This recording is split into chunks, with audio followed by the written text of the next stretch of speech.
갈라디아 지방은요, 터키 남쪽에 위치하고 있는 이 지방이 이제 갈라디아 지역이에요. 바울이 1차 전도 여행 때 복음을 전했을 때 그 지역에 교회들이 생겨났습니다. 하지만 바울이 떠나고 난 다음에 문제가 생겼습니다. 거짓 교사들이 들어와서 바울이 전해 주었던 복음과는 전혀 다른 복음을 전했기 때문에 그렇습니다.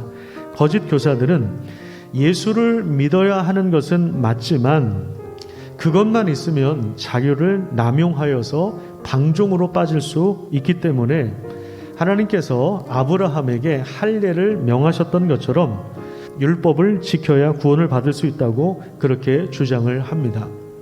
또한 거짓 교사들은 바울이 진짜 사도가 아니라고 주장하면서 그의 사도권을 의심하게 만들었습니다. 바울은 예수님의 직속 제자도 아니었고 또 사도들로부터 그냥 어설프게 여러 가지 그냥 주워 들은 걸로 복음을 전하는 자이기 때문에 그를 진정한 사도라고 이야기할 수 없다고 하면서 이 갈라디아 교인들의 마음을 상당히 혼란스럽게 만들었습니다.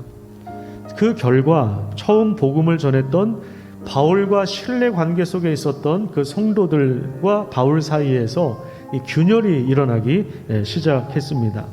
그래서 갈라디아 지역의 그리스도인들은 크게 흔들리고 그 파장은 굉장히 컸습니다. 그러다 보니까 교회에 자연스럽게 여기에 현혹된 사람들이 있을 거고 바울이 그래도 여전히 진정한 사도다 또 이렇게 인정하는 성도들이 있었을 거고 그러니까 이 양쪽 사이에서 갈등이 일어나서 교회가 무너질 수도 있는 아주 위험한 상황을 맞이한 것입니다. 이것이 이제 갈라디아 교회의 문제였습니다. 자, 그렇다면 바울이 전했던 복음은 무엇입니까?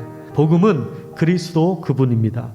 하나님은 악한 세대에 마귀의 통치를 받는 이 세대와 사람들을 구원하시기 위하여 아들 예수 그리스도를 우리에게 주셨습니다. 그리스도는 하나님의 뜻을 따라 우리를 이 악한 세대에서 건져내시기 위하여 자신의 몸을 주신 것입니다. 그리스도께서 십자가에서 돌아가신 것은 가장 결정적인 전 우주에서 가장 결정적인 사건이기 때문에 여기에다가 무엇인가를 보태거나 덧붙이거나 할 것이 없습니다. 하나님은 그의 아들 예수 그리스도를 바울에게 나타내시기를 기뻐하셨습니다. 그 이유는 그리스도를 이방 사람들에게 전파하기 위함입니다. 바울이 어떤 공부를 마치고 학위를 마치고 그 다음 단계에서 이제는 그리스도를 깨달은 것이 아닙니다. 여기에서도 주도권이 하나님께 있어요. 그러니까 바울로 치자면요, 그의 인생 계획에서 전혀 없었던 것이 이 회심 사건이에요. 다메섹 도상에서 부활하신 그리스도를 만난 사건입니다.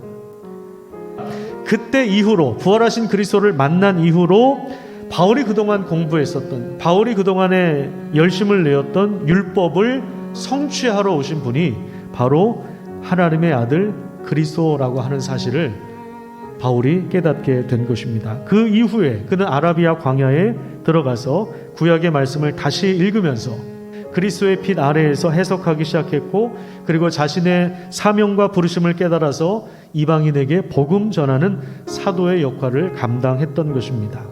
바울이 이렇게 복음의 기원을 강조한 이유가 무엇입니까?